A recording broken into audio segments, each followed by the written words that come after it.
This is a true story. Welcome back to the Stories Around US channel. In today's episode, we dive into the dramatic story of Jack and Emma, a couple who seemed to have the perfect life together until everything came crashing down just weeks before their wedding. What began as a normal day turned into a discovery that would shatter their relationship and change the course of their lives forever. Stay tuned as we unravel the emotional twists and painful revelations that led to Jack's life-changing decision. You know, if you'd asked Jack a couple of years ago whether he believed in fate, he would have probably shrugged and said something like, "I believe in good timing." He wasn't the kind of guy who let himself get swept away by notions of destiny or perfect soulmates. No, Jack was practical, grounded, a true Chicago native, through and through. He was 27, had a decent job as a software engineer, and lived a steady life that anyone would envy. His loft in the West Loop was spacious, modern, and full of the character you'd expect from a place once inhabited by an artist: exposed brick walls, large windows overlooking the streets below, even some original beams from when the building had been a factory decades ago. And then there was Emma. Jack met her 5 years ago at one of those young professionals mixers downtown, an event that, honestly, he only attended because his buddy Mark had promised the drinks would be free and the networking would be good for his career. He didn't expect much that night, just some small talk, a couple of handshakes, and maybe a few too many whiskey sours. But then he saw her across the room, a striking woman in her early 20s with an easy smile and a confidence that lit up the room. Emma wasn't just beautiful, she was magnetic. The kind of person who didn't just enter a conversation but took charge of it. He walked over, introduced himself in that awkward way guys do when they'd had just enough to drink to feel bold but not enough to be sloppy. Emma laughed at one of his corny jokes, and before long, they were talking about everything from their favorite local bands to the best pizza spots in the city.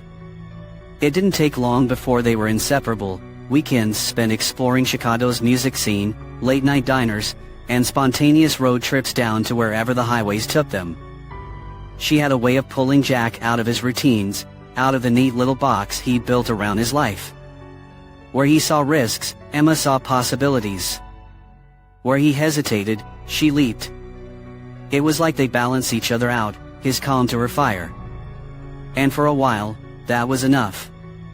Fast forward to a few years in, and their lives had become intertwined in ways that made the ideas separating seem impossible. Emma had moved into his loft, bringing with her a flair for decor that made the place feel less like a tech guy's pad and more like an artist's gallery. There were weekends spent assembling furniture they picked out together, afternoons browsing art festivals, and whole evenings lost in the mundane comfort of binge-watching crime documentaries on their worn leather couch. The future seemed so obvious, so naturally leading towards marriage that when Emma brought it up last summer, Jack wasn't even surprised. She mentioned it casually while they were strolling through Millennium Park, right by the big reflective bean sculpture. "You know," she'd said, half-jokingly, "one of these days we're going to have to start planning that wedding everyone keeps asking us about." Jack stopped and looked at her, a little caught off guard, but then again, wasn't it time? They had been together for nearly 5 years. She'd met his family at Thanksgiving dinners, laughed with his friends over beer and bar trivia, and even helped him through that one bad bout of flu that left him bedridden for a week. He loved her, of course, and the thought of settling down with Emma had crossed his mind more than once. It felt like the next logical step. And in Jack's world, things needed to make sense, they needed to follow a logical path. So, when he proposed a few months later, it wasn't some grand, dramatic gesture. There were no flash mobs, no fireworks. It was just the two of them, sitting in the living room after dinner one cold December night, with the first snow of the season falling outside the windows. Jack handed her a small box with a simple diamond ring and said, "I think it's about time, don't you?" Emma's face lit up in that way it always did when she was genuinely surprised and thrilled. She threw her arms around him and whispered, "Yes, yes, yes," as if the words couldn't come fast enough. For the next few months, life felt like a blur of wedding plans, vendor meetings, and endless discussions about the perfect honeymoon destination. They decided on a spring wedding at a downtown venue that overlooked the river, and an Aspen honeymoon where they could indulge in their shared love of skiing and cozy mountain cabins. Everything seemed to be falling into place. Jack's parents adored Emma, and even his hard-to-please sister had once remarked that Emma was perfect for him. But, you know, life has a funny way of throwing a wrench into what seems like a perfectly constructed plan. Looking back, Jack couldn't shake the feeling that there had been signs he'd miss, tiny cracks in their relationship that, at the time, had seemed like nothing more than normal bumps along the road. There was that weekend Emma had gone on a work trip to Boston, a last-minute change that she hadn't seemed all that enthusiastic about. Jack had noticed she was unusually quiet when she returned, but when he asked if something was wrong, she brushed it off with a tired smile, saying, "Just work stuff. You know how it is." Then there was the time she'd come home late from a client dinner and seemed distracted for days afterward, as if her thoughts were somewhere else. Jack had let it slide, chalking it up to the stress of wedding planning and her demanding job. But now, in hindsight, he couldn't help but wonder if there had been more to it, if those were the moments when she was slipping away, little by little, without him even realizing. At that time, though, Jack was too busy to dwell on it. Between his job, planning the wedding, and making sure everything was perfect for their future, he figured every relationship went through its ups and downs. He was confident they would make it through. After all, they had always been good at finding their way back to each other, hadn't they? The reality was that Jack never thought he would question his future with Emma. But as you'll soon find out, life had other plans. Because one ordinary Monday, just a few weeks before the wedding, everything changed with a single email. An email that would turn Jack's entire world upside down. It was a Monday like any other. Jack was at home, half slumped in his desk chair, chugging his third cup of coffee while squinting at lines of code on his laptop screen. He was deep in troubleshooting mode, trying to fix some bug that had mysteriously popped up overnight. When his laptop decided to betray him too, it crashed, taking with it hours of unsaved work. Frustration flared up in his chest. Great, just what he needed, more problems on Monday. With a sigh, Jack rolled his chair back and glanced across the room to the shared desktop computer in the corner. The same one Emma used whenever she was working from home or needed a break from her office laptop. It wasn't his first choice, but he would have to do. He pushed himself up, walked over, and tapped the mouse to wake the screen. As the desktop came into view, an email notification popped up at the bottom right corner, its preview line tugging at his attention. Ryan, still thinking about last time. Jack's first reaction was a dismissive scoff. Ryan? Who the hell was Ryan? He didn't know any Ryan. It took him a moment to connect the dots. Ryan was Emma's ex-boyfriend from college, the one she had dated for years before she and Jack met. She had mentioned him only in passing, usually to dismiss his existence with a casual wave of her hand. He's ancient history, she'd said once. Jack hadn't pressed further. Why would he? That was someone else's past, not his. But here was Ryan, showing up in the present like an uninvited ghost. A chill ran down Jack's spine as he stared at the email subject, his heart thudding a little harder in his chest. He told himself not to jump to conclusions. There were 100 explanations for this. Maybe it was some kind of spam, or a group email that Emma was just a part of by accident. He almost closed the window right then and there. But something kept him from doing it. Maybe it was that small, nagging voice in the back of his mind that had noticed Emma's recent quietness, the distracted look in her eyes.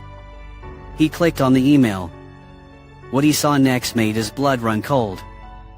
The thread went back months, long before they'd even gotten engaged. Jack's eyes scanned the page, jumping from one shocking sentence to the next. At first, the messages seemed harmless enough, catching up on life, sharing old memories. But then, as he scrolled further, the tone changed. The messages grew more personal, more intimate. They talked about their college days, the wild parties, and how they used to sneak away to some secluded spot on campus just to be alone. And then it got worse. Much worse. I can still feel your hands on me, the way you used to pull me close, Emma had written. Jack's breath hitched in his throat as he read further. Sometimes, I close my eyes and imagine it's you touching me. The words blurred together as he stared at the screen in disbelief. His hands began to shake, and his stomach twisted into knots. This wasn't just some friendly exchange between exes. No, this was a betrayal unfolding right before his eyes. It wasn't just what she had said, it was the fact that she had shared these thoughts with someone else, that she had kept this from him for so long. The woman he was about to marry had a whole secret world he hadn't even known existed. The emails were peppered with thinly veiled hints at future meetings, mentions of work trips that just so happened to take her near Ryan City. He even found an exchange from 2 months ago when Emma had gone to Boston for a conference. There was a message from Ryan right after she returned home. Last night was unforgettable. Hope you're not regretting it. The room spun around Jack, and he felt a wave of nausea wash over him. He gripped the edge of the desk, trying to steady himself as the truth crashed down like a tidal wave. Had she actually met up with him? Had there been more than just words exchanged between them? Jack didn't know how long he sat there, frozen in that chair, his eyes glued to the screen, reading and rereading the messages. He searched desperately for something, anything that could explain this away. Maybe it was a misunderstanding, a cruel joke. But there it was, plain as day, the undeniable evidence of her lies. Each word felt like a knife cutting deeper into his gut. There was a time when he believed that the love they had built over the years was enough to weather anything. They had shared dreams, whispered late-night confessions, and even talked about starting a family soon after the wedding. Now, it all felt like a grotesque lie. How many times had Emma stood before him, smiling, lying to his face without the faintest hint of remorse? Jack's mind flashed back to that night, just a few weeks ago, when Emma had come home from another work trip, this time in Seattle. She had seemed so exhausted, so worn out. He had asked if everything was okay, and she had wrapped her arms around him and said, "I just missed you, that's all." He remembered the way she had kissed him, hungrily, as though trying to devour whatever guilt was gnawing at her. The memories sickened him now. He could still feel the warmth of that kiss, the taste of the betrayal that now burned like bile in his throat. He slammed the computer shut, as if closing the screen could somehow erase what he had seen. But the damage was already done. The truth was out there, an ugly stain that couldn't be washed away. It wasn't just the emails that hurt, it was everything they represented. Every tender moment between them now felt tainted, every plan for the future seemed hollow. The worst part was that he hadn't seen it coming. Jack prided himself on being observant, on noticing the small things that others might miss. He thought he knew Emma better than anyone else in the world. He thought they shared everything. But now, he realized he had been in the dark all along. She had built a wall between them, and behind it, she had kept a part of herself hidden, reserved for someone else. Jack's heart hammered in his chest as he grappled with what to do next. Should he confront her? Should he wait until she got back from San Francisco and ask her about the emails? The thought of looking her in the eyes and demanding the truth felt almost unbearable. How would he even begin that conversation? "So, Emma, mind telling me about your little trips down memory lane with your ex?" No, it was impossible. His mind was racing, each thought colliding with the next, feeding his growing fury. One thing was clear, though, everything had changed. The world he had known was shattered, and there was no putting it back together. Not after what he had just uncovered. Jack didn't know how long he sat there, staring blankly at the shut laptop. Time seemed to lose all meaning. The world outside the windows had grown darker, and the streetlights below cast a dim glow into the loft, stretching long shadows across the floor. But Jack remained frozen, his mind looping over the same questions, the same crushing realizations, like a broken record. It wasn't just the betrayal itself that weighed on him, it was the utter disbelief that this was even happening to him. To them. He had always been the level-headed one, the guy his friends would call Steady Jack because he never lost his cool. When things got rough, he was the one people leaned on, the calm center in the storm. But now, all he could feel was the jagged edges of his shattered trust cutting into him, leaving him raw and unsteady. He could feel the anger swelling inside, a mix of outrage and humiliation that kept him tethered to that chair, unable to move. He thought about calling Emma right then and there. He thought about screaming at her, demanding answers. But what good would it do? She was thousands of miles away in San Francisco, on another one of her work trips. Was it even for work this time? The doubt gnawed at him, turning his anger inward. Had she lied to him about this trip too? Was there a conference, or was she with him? With Ryan? The thought clawed at him until he couldn't take it anymore. Jack shot up from the chair, knocking it back with a force that sent it rolling across the hardwood floor. He began pacing the length of the loft, his hands raking through his hair as if trying to find some way to make sense of it all. It felt like there was an itch just beneath his skin, a restlessness that wouldn't go away.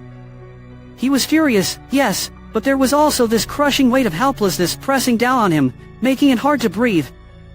Everywhere he looked, there were reminders of Emma. Her books on the shelves, the cozy throw blanket she had picked out draped over the back of the couch, even the half-empty coffee cup on the kitchen counter that still had traces of her lipstick on the rim. How could everything look so normal when his whole world was collapsing? It was like the loft itself was mocking him, standing there untouched, unchanged, while everything inside him was breaking apart. He found himself wandering into the bedroom, where her scent still lingered in the air, a mix of vanilla and something floral. It was the kind of detail that had always comforted him before, but now, it felt suffocating. He stared at the empty bed, the one they had shared for years, the one where they had whispered secrets and talked about their future late into the night. The thought of her lying in that bed after sending those emails, no, maybe even while sending those emails, made him feel sick to his stomach. Jack stumbled back, gripping the edge of the dresser for support. His mind was spinning, flicking through every moment of the past few months, searching desperately for clues, for some sign that should have told him something was wrong. He remembered her trips, Seattle, Boston, the late client dinners. How many times had he asked her about her day, only to be met with vague, distracted answers? How many times had she kissed him goodnight with a smile that now seemed like nothing more than a lie? It felt like his life had become some kind of twisted joke, where he was the only one who didn't know what was really going on. The anger came back in a rush, and this time, he didn't hold back. In one motion, he swung his arm across the dresser, sending a framed picture of them crashing to the floor. The glass shattered, scattering fragments everywhere. It felt awfully satisfying, seeing their happy faces splintered like that, as if the broken glass was more honest than the photo ever had been. But the satisfaction was fleeting. Jack sank down onto the bed, burying his face in his hands. The silence of the loft pressed in around him, amplifying the sound of his ragged breathing. His mind was an avalanche of questions. Had she really loved him at all, or had he just been some convenient placeholder while she pined for a life she left behind? The woman he thought he knew, the woman he was going to marry, who was she, really? He wished he could just erase it all, turn back time to a point before he ever saw that email, before the reality of her betrayal had sunk in. But there was no undoing what had been done.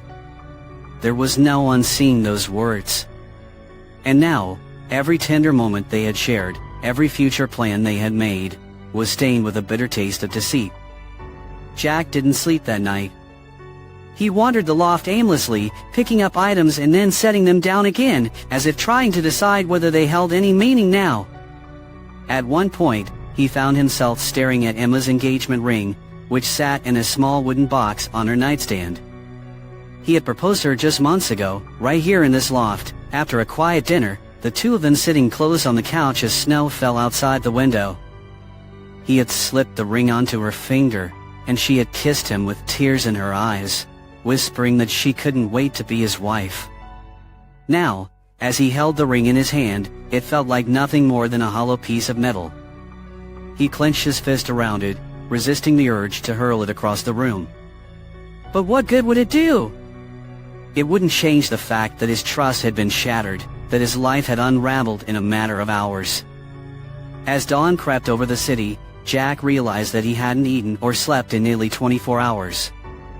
He felt the kind of exhaustion that went beyond physical fatigue, a bone-deep weariness that settled in his chest. He knew he couldn't keep this up. He had to do something, anything, to break free of the paralysis that had gripped him. He needed answers, even if he wasn't sure he could handle what they might be. He reached for his phone, hesitating as his finger hovered over Emma's number. What would he even say? He felt the anger surge back, pushing away any thoughts of reconciliation. No, he couldn't just call her and pretend everything was fine. He wasn't going to let her lie to him anymore. He needed to confront her, to see her reaction face to face when he told her he knew. But confronting her would mean waiting until she returned from San Francisco. That was days away, and the thought of enduring this agony any longer seemed unbearable. The idea of sitting in the loft, surrounded by memories of her, only to stew in his own anger and misery. No, he needed to act now. His mind raced as he began to formulate a plan. The wedding needed to be cancelled, that much was obvious. The idea of standing in front of their family and friends, making promises to a woman who had betrayed him, it was unthinkable. But just canceling the wedding wasn't enough. Emma needed to understand the consequences of her actions. She needed to feel the weight of what she had done. Jack's resolve hardened. He wouldn't let this betrayal go unanswered. He'd make sure that when Emma came back, she would walk into a world that was as unrecognizable to her as the one he had found himself in now. Jack's plan began to take shape in the early hours of the morning, as the first rays of sunlight spilled through the loft's large windows, casting everything in a pale, unforgiving light. It was almost ironic. How could such a beautiful day begin with so much darkness? His body ached from lack of sleep, and his thoughts were fractured, but there was a clarity in his anger that fueled him. He knew exactly what he had to do. The wedding was the first thing to go. Jack grabbed his phone, pulled up the contact list, and started making the calls. First was the venue. "Yes, I need to cancel a reservation," he said, his voice calm but firm. The woman on the other end of the line asked if there was any way they could accommodate a change, perhaps reschedule. "No," Jack replied, "there isn't going to be a wedding." The words tasted bitter as they left his mouth, but he kept going. He called the florist next, then the caterer, and then the photographer, each time hearing that same note of hesitation in their voices when he gave them the reason. But the worst part came when he had to notify family and friends. Jack's parents were first. They had already been buzzing with excitement, talking about the upcoming ceremony, about how proud they were to see him taking this step. He dialed his mother's number, feeling a knot tighten in his stomach as he prepared himself for the conversation. She picked up on the second ring. "Hi, sweetheart! How are the wedding plans going?" she asked cheerfully. Jack took a deep breath. "Mom, I need to tell you something. There isn't going to be a wedding." There was a pause on the other end, a long silence that seemed to stretch on forever. "What do you mean, no wedding?" she finally said, her voice trembling slightly. "Jack, what happened? Did something go wrong with the venue? We can help cover." "It's not about the venue," Jack interrupted, struggling to keep his voice steady. "Emma, I found out she's been in contact with her ex. There were emails. I can't go through with it, Mom." His mother's voice softened. "Oh, Jack, I'm so sorry. I don't know what to say." He could hear the sadness, the disappointment in her tone, and it tore at him. This wasn't just his future that was unraveling, it was everything that his family had been a part of, all the dreams they had shared for him. "It's not your fault," he muttered, his throat tight. "I'll get through it." He ended the call before she could ask any more questions, before the weight of it all could crush him. He had more calls to make. It wasn't until he reached Emma's parents that the reality of what he was doing began to fully sink in. They had been so welcoming to him over the years, treating him like a son, always making him feel like part of the family. Now, he was about to break their hearts, too. When Emma's father answered, there was a warmth in his voice that made Jack hesitate. "Hey there, Jack. How's my soon-to-be son-in-law?" Jack felt the words catch in his throat. "Mr. Henderson," he began, but his voice faltered. He forced himself to continue. "There's not going to be a wedding. I've decided to call it off." The silence that followed was suffocating. What happened, Jack?" Mr. Henderson's voice was no longer cheerful, it was laced with confusion and concern. "Is Emma okay?" Jack's jaw tightened. "You should talk to her. I don't think I'm the right person to explain this." Before Mr. Henderson could press him further, Jack ended the call and sank down onto the couch, burying his face in his hands. This wasn't how he had envisioned his life turning out. He had just torn down the future he'd been building for years, and yet, it didn't bring the sense of relief he thought it would. If anything, he felt even more hollow. He wasn't done yet, though. There was still the matter of their shared loft, the place that had once been filled with so much life and love, but now felt like a cage made of broken memories. He began packing Emma's belongings, one by one, with a kind of cold precision. Her clothes went into suitcases, her books into boxes. He even emptied the bathroom drawers, clearing out the makeup she had meticulously organized, the perfume bottles lined up on the vanity. He wanted every trace of her gone. When he reached the stack of old letters they had exchanged in the early days of their relationship, he paused. For a moment, he considered tearing them up, shredding them to pieces the way she had done to his trust. But then he dropped them into the box, sealing it shut with a finality that echoed in the quiet room. The engagement ring lay on the nightstand, glinting dully in the morning light. Jack stared at it for a long moment before scooping it up and placing it atop the box of letters. He wasn't sure what he intended to do with it, pawn it, throw it away, or perhaps leave it for Emma to find as a cruel reminder of what could have been. Once everything was packed, he contacted a storage facility on the other side of the city and arranged to have the boxes delivered there. When the movers arrived, he gave them the address and watched as they loaded up the truck, his emotions numbed by exhaustion. He left a note on the kitchen counter with the storage receipt and a single line scribbled beneath it, "You'll find your things here." Jack thought about changing his phone number, about blocking Emma completely, but something stopped him. Maybe it was the desire to see how she would react when she finally figured out what was happening. He wanted to know if there would be remorse in her voice when she called, or if she would try to justify herself, to convince him that he was overreacting. By the time the loft was emptied of her presence, Jack realized he hadn't eaten in almost 36 hours. He opened the fridge, but the sight of the leftovers Emma had made last week made him slam it shut. His hunger faded as quickly as it had come. That night, he lay in bed, staring at the empty side where Emma used to sleep, his mind racing with what felt like a million thoughts at once. He wondered if she was thinking about him. Did she have any idea that her world was about to collapse when she got off that plane? Was she even thinking about coming home to him, or was her mind still wrapped up in her fantasy of Ryan? When Emma's messages began rolling in the next day, confused texts, missed calls, voicemails where her voice trembled with panic, Jack didn't respond. He read each message with a strange detachment, as if they were coming from a stranger. "Jack, what's going on? Why won't you answer me? I just landed and the apartment's locked. Please call me. Jack, I don't know what's happening, but I'm scared. Please talk to me." He could feel the desperation in her words, could almost picture the frantic look on her face as she stood outside their apartment, helpless and confused. But that wasn't enough. She needed to understand what it felt like to be blindsided, to feel the world unraveling without warning. The next morning, she showed up at his workplace, creating a scene in the lobby when the receptionist told her Jack wasn't available. "I'm his fiancée. You can't just turn me away," she shouted, her voice breaking.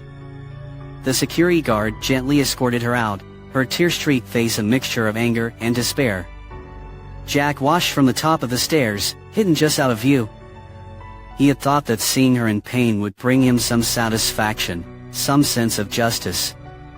But instead, it only made him feel emptier, as if he had won a battle that shouldn't have needed fighting in the first place. He went back to his desk, staring blankly at the screen. Emma's last voicemail played in his mind over and over. "I'm sorry, okay? Whatever it is, we can fix it. Just talk to me." But how do you fix something that was never whole to begin with? As he leaned back in his chair, Jack realized that the next step would be the hardest of all. He wasn't sure if he was ready to confront her face to face, to hear her excuses, her apologies. But he knew it was coming. It had to. Jack hadn't expected Emma to give up easily, that wasn't in her nature. He knew her too well. She was the type of person who always found a way to smooth things over, to talk her way out of difficult situations. But as the hours turned into days, and her texts and calls became increasingly frantic, even Jack was surprised at the sheer desperation in her messages. It was like she couldn't comprehend what was happening to her, couldn't accept that he had actually walked away without giving her a chance to explain. At first, her texts were cautious, as if she didn't want to push too hard. "Jack, I'm worried." "I don't understand why you're not responding. Are you okay?" But when he remained silent, her tone began to shift. The voicemails became more frequent, her voice trembling with confusion and fear.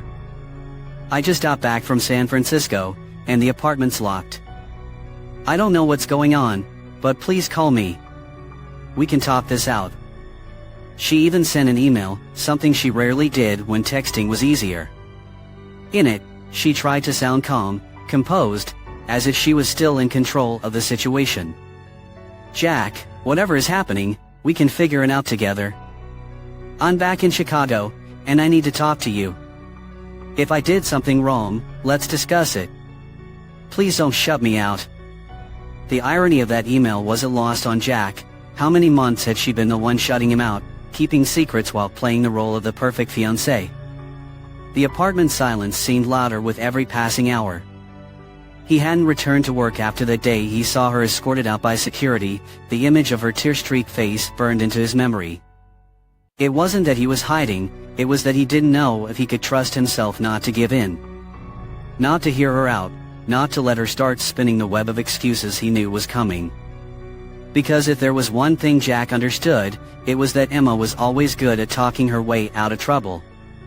But this wasn't a forgotten anniversary, a lost item, or missed call. This was betrayal, months of lies and secrets, and that wasn't something that could be talked out.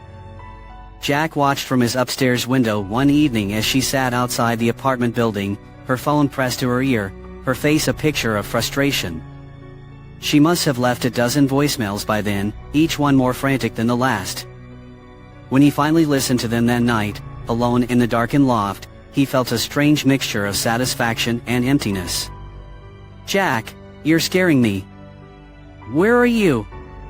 Please, just let me know that you're okay." She sounded genuinely terrified, as if she was beginning to understand that her entire life was slipping out of her control. And then the voicemails took on a different tone. It was subtle at first, a hint of anger, of indignation. "You can't just ignore me, Jack. Whatever you found, there has to be an explanation. You owe me a conversation." That one made him chuckle bitterly. He owed her? The woman who had toyed with his trust for months, who had lived a double life with a man she once claimed to have left in her past. It was late on the third night when she began calling his parents, his friends, anyone who might know where he was. His mother texted him, worried, asking if everything was okay. "Emma has been trying to reach you, sweetie. She said you are responding. Should we be concerned?" Jack stared at the text, feeling a pang of guilt. His mother didn't deserve to be pulled into this. But he couldn't bring himself to explain everything, not yet. "I'm fine, Mom. Just need some time to clear my head. I'll explain later." It was a vague response, but he hoped it would be enough to keep her from pressing further. Emma's attempts to track him down escalated as the days dragged on. She must have visited his workplace at least 3 times, according to the voicemails left by the receptionist. The security guard had started recognizing her, intercepting her before she could cause another scene in the lobby. "She's persistent," the receptionist had chuckled in one of her messages, as if it were some harmless office drama. But for Jack, it was anything but. It was a reminder that the past couldn't simply be locked away in a storage unit on the other side of town. It had a way of clawing its way back, no matter how far he tried to push it away. By the end of the week, her messages had become a blend of desperation and anger. "Jack, if you're trying to punish me, you've made your point. I don't know what you think I did, but this isn't fair. You were a coward, you know that? Running away instead of talking to me. At least be man enough to tell me why. You think ignoring me will make this go away? It won't." There was a time, not so long ago, when hearing Emma's voice crack with emotion would have softened Jack's resolve, would have made him want to wrap his arms around her and promise that everything would be okay. But now, every word felt like a twisted knife, digging deeper into a wound that refused to heal. Her desperation, her tears, her demands, they felt like manipulations, just another way to pull him back in, to make him doubt the clarity of his anger. On the 9th day since she returned, Emma did the one thing he hadn't expected. She showed up at his parents' house. Jack's mother called him shortly afterward, her voice tight with concern. "Jack, Emma came over. She's really upset, and she doesn't seem to know why you're avoiding her. She said something about you locking her out and not answering her calls. What's going on?" The frustration surged up inside him, tightening his grip on the phone. Emma had no right to involve his family. She had no right to show up at their doorstep, acting like she was the one who had been wronged. "Mom, I need you to trust me on this. I'll explain everything soon, but please, don't give her any information. Just tell her you haven't heard from me," he replied, trying to keep his voice steady. There was a pause, and then his mother sighed. "Jack, I don't know what happened between you two, but you have to deal with this. It's not healthy to keep running away." He knew she was right, but that didn't change anything. "I'm not running away," he said quietly. I need some time." The next day, Jack finally broke his silence. He sent Emma a single text, his first direct communication since it all began. "We need to talk. Meet me at the loft tonight." He knew it would send a jolt through her, that she would scramble to get there as soon as she could. And that was exactly what he wanted. He spent the day preparing himself for the conversation that was to come. He imagined the way she would try to explain herself, the way she would use her charm and her tears to manipulate him. He had to stay strong, to remember every word he had read, every feeling of betrayal that had surged through him when he found those emails. That evening, he sat in the empty loft, waiting. The anticipation twisted his stomach into knots, but he steeled himself. When Emma arrived, she burst through the door, her face flushed from running up the stairs. "Jack," she gasped, "I've been trying to." He cut her off with a sharp wave of his hand. "Sit down, Emma." His tone left no room for argument. She hesitated, her eyes wide and filled with a mixture of relief and apprehension. "I don't understand." "I said, sit down," Jack repeated, his voice cold. He wasn't ready for her excuses. Not yet. As she sank into the chair across from him, Jack could feel the weight of the confrontation pressing down on them, filling the room with a suffocating tension. For the first time since it all began, Emma looked truly afraid, not just of losing him, but of being exposed for who she really was. The silence in the loft was oppressive, stretching long and taut between Jack and Emma as if the very air had thickened with everything unsaid. Emma sat across from him, her hands clasped tightly in her lap. She kept glancing around the apartment as if searching for some sign that this was all just a misunderstanding, some clue that would make sense of the mess her life had suddenly become. But the emptiness of the room, the packed boxes, the bare shelves, told her everything she needed to know. Jack remained standing, his posture stiff, his eyes fixed on her. He hadn't planned exactly how this conversation would go, hadn't rehearsed the words he was about to say. But he knew that whatever came out, it would come from the rawest part of him, the part that had been torn open when he found those emails. Emma was the first to speak. "Jack, please," she began, her voice cracking with emotion. "I've been going out of my mind. I don't know what's going on, but whatever it is, we can work through it. Just talk to me." "Work through it?" Jack repeated, his tone dripping with incredulity. He let out a bitter laugh that had no warmth in it. "Emma, you've been trying to work through it for 9 days now. Why don't you tell me what's really going on?" Her face paled, and she shook her head slightly. I don't know what you mean," she stammered. "You shut me out, you canceled the wedding without even telling me why. You owe me an explanation." The words hit him like a slap, and his anger flared. "I owe you?" he snapped, his voice rising. "I owe you an explanation after I spent 5 years building a life with someone who was lying to my face the whole time?" Emma's eyes widened with a mixture of shock and confusion. "Lying?" "Jack, I never—" "Don't," he interrupted, his tone as sharp as a knife. "Don't lie to me again. I saw the emails, Emma. I read everything. All those late-night conversations with Ryan, all the memories you shared, the things you told him. I know." For a moment, Emma just stared at him, her mouth slightly open, her breath catching in her throat. The color drained from her face, and she looked as though she might crumble right there. "Jack, I didn't mean for you to find out like this," she whispered, her voice barely audible. "So, it's true," Jack said, his voice shaking with both fury and hurt. "All of it. The emails, the trips, the last time was unforgettable." His hands clenched into fists as he forced himself to keep going. "Were you with him, Emma? Were you actually with him?" Tears sprang to her eyes, and she shook her head fervently. "No, I swear to you, Jack. I never physically cheated.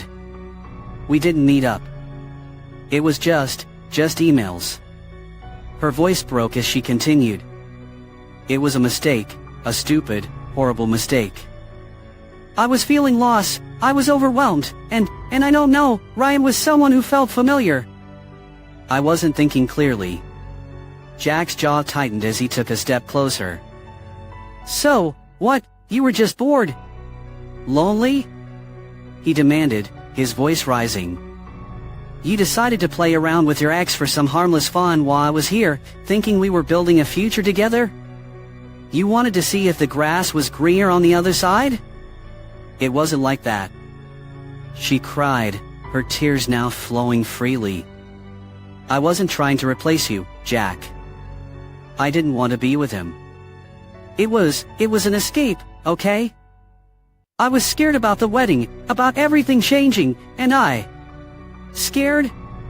Jack cut in, his voice sharp and incredulous. "You were scared? And instead of talking to me, instead of being honest, you ran straight to him. To Ryan." He spat out the name as if it was poison on his tongue. "The same guy you swore was ancient history, the one you said didn't matter anymore.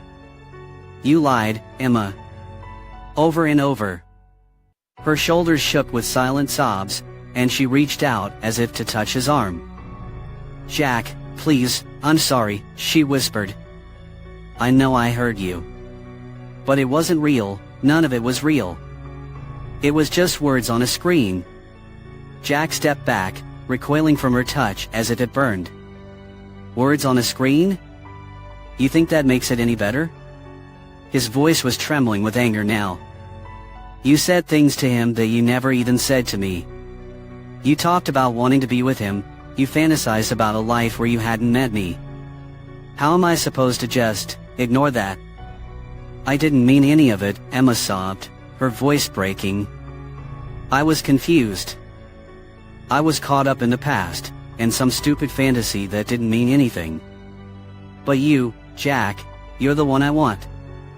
You're the one I love." Jack shook his head slowly, his expression hardening. "You know, Emma, that's the part that kills me. If I hadn't found those emails, you would have just kept going, wouldn't you? You would have stood there in front of our families, in front of our friends, and said those vows like everything was perfect, like you hadn't been living a lie. I would have stopped, she insisted, her voice desperate. I was going to end it. I didn't know how. I didn't want to lose you, Jack.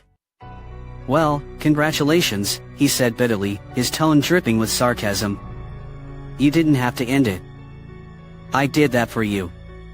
The words hung in the air like a death sentence, and Emma sank back into the chair, her body shaking as sobs racked her frame. She buried her face in her hands, her shoulders heaving. Jack felt the urge to comfort her, to reach out and hold her, but he forced himself to stay where he was. He couldn't let his emotions betray him now, not after everything. After a long moment, she looked up at him, her tear-streaked face etched with despair. "Jack, please," she whispered, her voice barely audible. "Is there really no chance for us? I'm begging you, don't walk away. I'll do whatever it takes to make it right."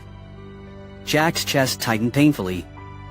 There had been a time when he would have given anything to see her like this, to hear her say those words and believe that they meant something. But now, they felt hollow, like echoes from a different life, a life that had shattered the moment he saw those emails. "I can't," he said, his voice breaking. "I can't pretend that any of this is okay.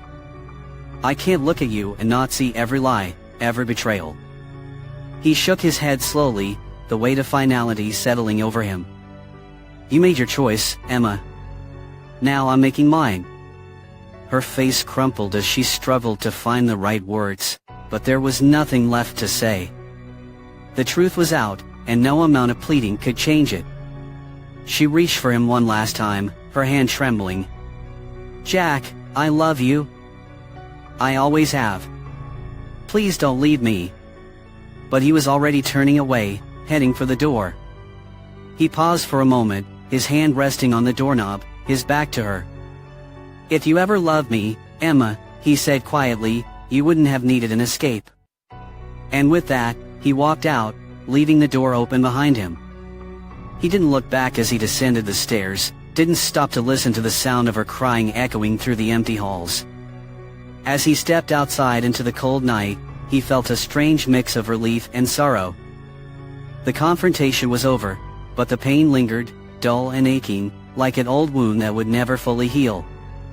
Jack knew there would be more difficult days ahead, more moments where he questioned whether he'd made the right choice. But at least now, he was free from the lies, from the constant second-guessing. He had taken back control, and that was a start. The night air felt like needles against Jack's skin as he walked away from the loft. He had wandered aimlessly through the streets of Chicago for over an hour, the cold seeping into his bones and the numbness of it all keeping him from feeling much else. His mind replayed the confrontation in the loft like a broken record, the anger in his voice, the tears in Emma's eyes, the hollow sound of his footsteps echoing down the stairwell as he left. There was no sense of triumph, no satisfaction from having confronted her. Instead, there was only a heavy silence, a realization that what he'd just done hadn't taken away the hurt. It was like ripping off a bandage only to find that the wound underneath was still raw, still bleeding. Jack found himself standing on the bridge over the Chicago River, the icy wind whipping around him as he stared down at the dark water below. He had once imagined Emma and him walking across this very bridge on their wedding day, posing for photos with the skyline in the background, the city they loved so much as the perfect backdrop to their happiness. Now, that future was nothing but a ghost, an idea that had died long before he had even realized it was sick. He leaned over the railing, gripping the cold metal as he let out a long breath, watching the fog of his exhale disappear into the night. It felt like he was exhaling everything, every dream, every promise, every plan they had made together. He wished it could be that simple, that all the pain would just evaporate into the cold air and leave him feeling clean, unburdened. But the ache in his chest remained, dull and persistent. It wasn't just Emma that he was mourning. It was the life they had shared, the person he had thought he was when he was with her. He had felt so sure of himself, so grounded in the love they had built together. Now, he wasn't sure of anything. The person who had read those emails, who had taken that ring out of the box and slipped it onto her finger, was that even him? Or was it just some version of himself that he had wanted to be true, but never really was? Jack walked away from the bridge and headed for the lakefront. It was almost deserted at this hour, the distant sounds of the city muffled by the rush of the waves lapping against the shore. He found a bench facing the water and sat down, staring out at the dark expanse before him. For the first time in days, the tears came. They fell silently, the kind of tears that burn the back of your eyes but don't make a sound. He let them fall, let the bitterness and sadness seep out of him, if only for a moment. His phone buzzed in his pocket, breaking the quiet. It was a message from his mother. "Jack, I just want to make sure you're okay. We're here for you, no matter what." He didn't respond right away. He just stared at the words, feeling a mixture of gratitude and exhaustion. He knew he had to face his family soon, had to explain what had happened, even if he wasn't sure how to put it all into words. "How did you explain that the person you had trusted most in the world had become a stranger? That you had become a stranger to yourself?" For the next few days, Jack avoided the loft entirely, staying with a friend on the other side of town. Mark, his closest buddy, had offered his spare room without hesitation. Jack spent his nights lying awake in the unfamiliar bed, staring at the ceiling, while Mark did his best to distract him with late-night conversations and beer. But there was no escaping the quiet moments, no avoiding the feelings that crept in when the world was still. It was during those moments that the weight of the loss settled most heavily on him. He kept thinking about Emma's words during the confrontation. "I didn't mean any of it. It wasn't real." She had sounded so desperate, so certain that she could convince him and it had all been some kind of mistake, a lapse in judgment. But the problem wasn't whether she had meant it or not. It was that she had chosen to seek something outside of their relationship when things got hard. She had chosen a different escape, instead of turning to him. It wasn't the content of the emails that had broken him, but the decision to send them in the first place. On the 5th day after leaving the loft, Jack returned to start packing up his things. He didn't want to stay there any longer than necessary. The loft felt like a tomb, the ghosts of his past life clinging to every corner. He moved methodically, boxing up his clothes, his books, his old photos.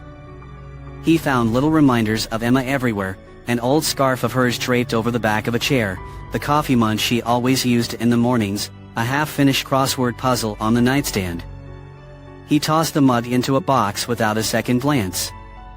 But when he picked up the crossword puzzle, he found himself staring at it for a long moment. It was something they used to do together on lazy Sunday mornings, sitting at the kitchen table with the newspaper spread out in front of them. He remembered how she would always struggle with the sports questions, turning to him for answers, while he could never quite figure out the fashion terms. They had made a good team, back then. But that life was over now.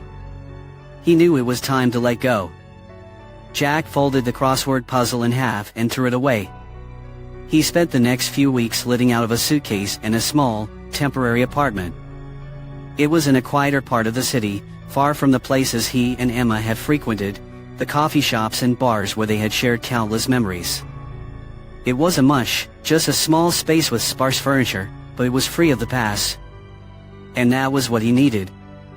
He spent his days working, throwing himself into his projects at the tech company, taking on extra assignments to keep his mind occupied.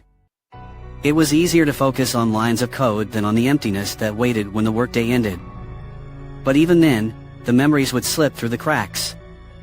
A certain song would come on the radio, or he'd see a couple walking hand in hand, and it would all come rushing back, the ghost of the life that could have been. Slowly, though, the pain began to dull. It wasn't that it disappeared, but it became a part of him, like an old scar that fades over time. He stopped thinking about what he could have done differently, stopped replaying the confrontation in his mind. The anger receded, leaving behind a kind of quiet acceptance. He wasn't over it, not completely, but he was learning to live with it.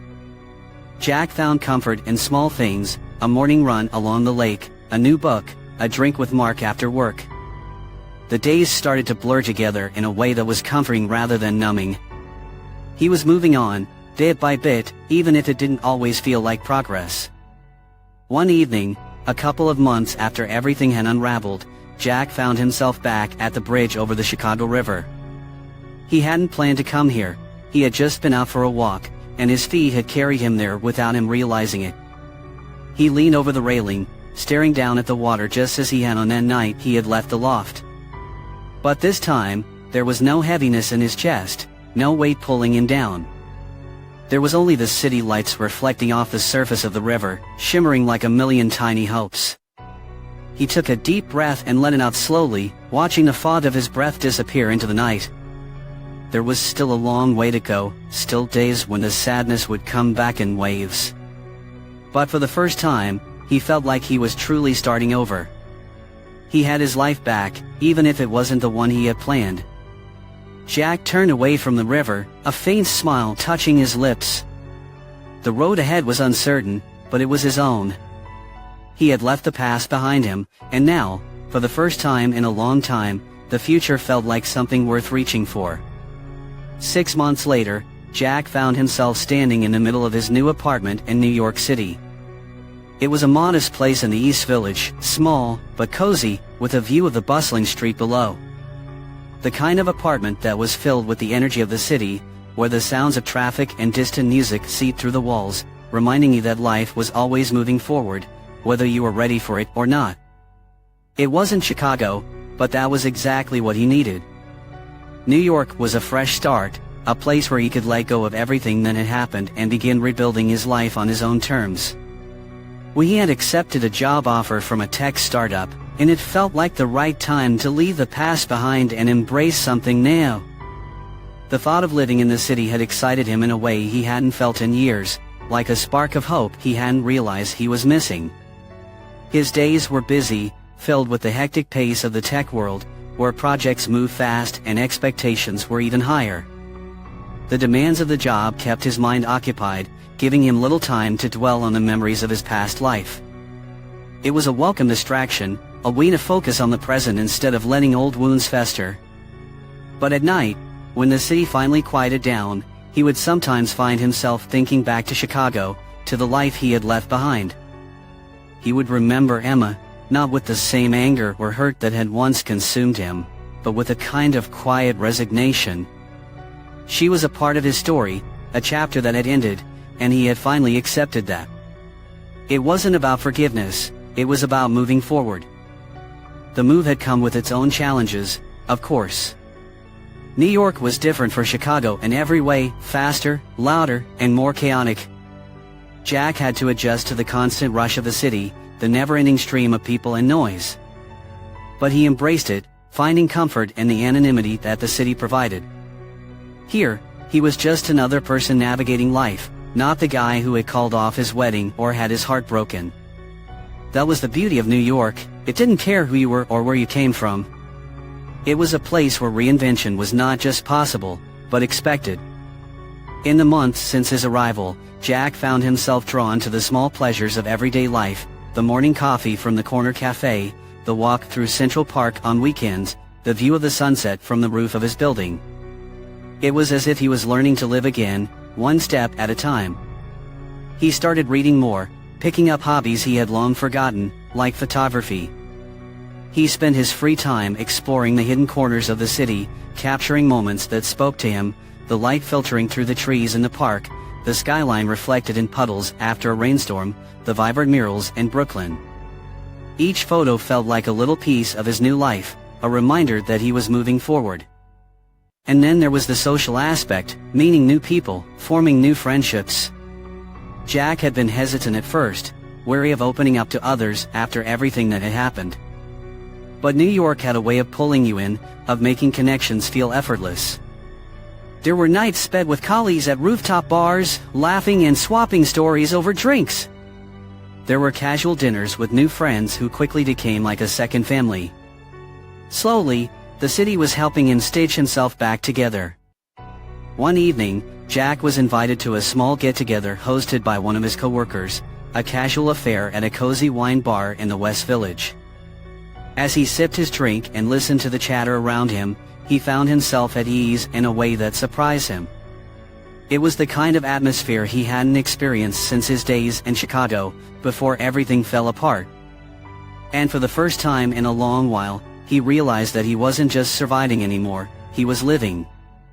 At some point during the night, a woman named Claire joined the group.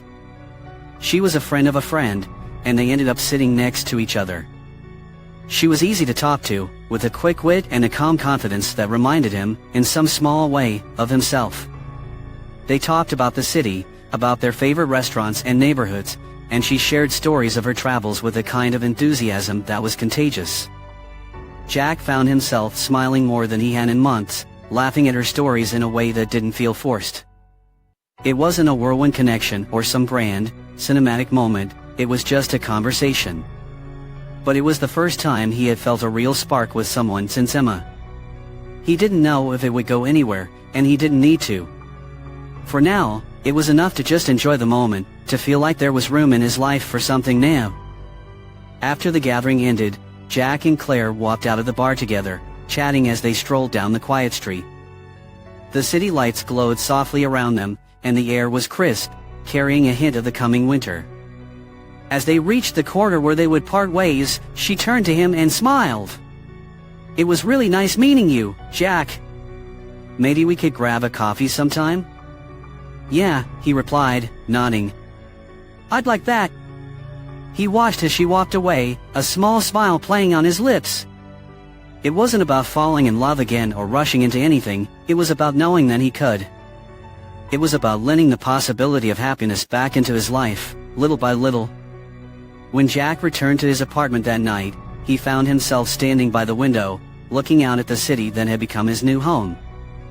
The view wasn't spectacular, just a stretch of rooftops and distant lights, but it was enough.